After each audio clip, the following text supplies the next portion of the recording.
pinapa-drawing niya si Ken. Tapos may part na ito na yung ayun, ito na yung Philippine Arena, oh. Eh, gento gento che, gento.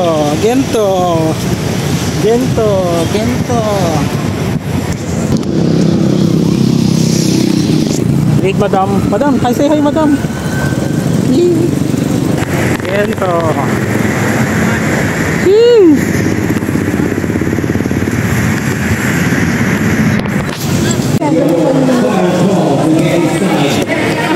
Tapos diretso na dyan. Okay, salamat. Oh, may pagkanong po. Thank you. Eh, gento.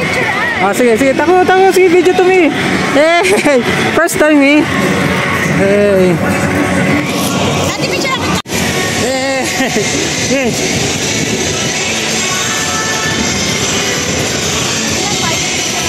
5 minutes lang daw. Oh, takbo. 5 minutes. Let's go. May binatad dalaga ulit. Yeah. Takas eh, no? Let's go.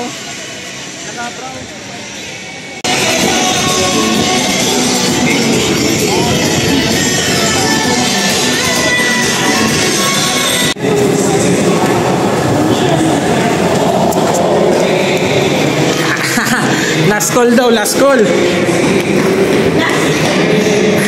Nakamadali na si Mami. Eh, grabe, taas pala na ito. Grabe, oh. Hindi ko alam eh. Daming tao, grabe. Pero mo, saan yan?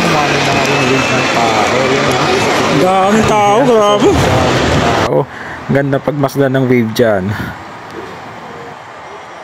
Wave yan?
Kinakanta tong kantang to, naalala ko yung tita ko eh, na alam na nagsakabilang buhay na. So yun, napakagandang kantang to.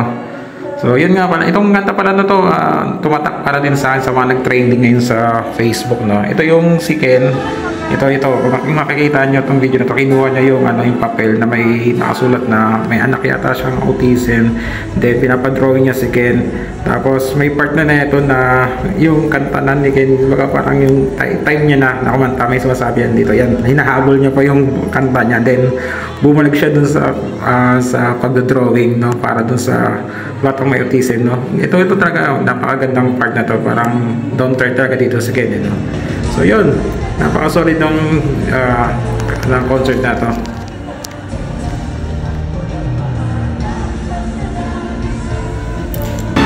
full concert pala nito mga lods. Dumiretso rin pala ako sa susunod na concert na pupuntahan ko. Kasi napaka-importante yung concert yung pupuntahan kong next na to. Mas importante pa sa SB19.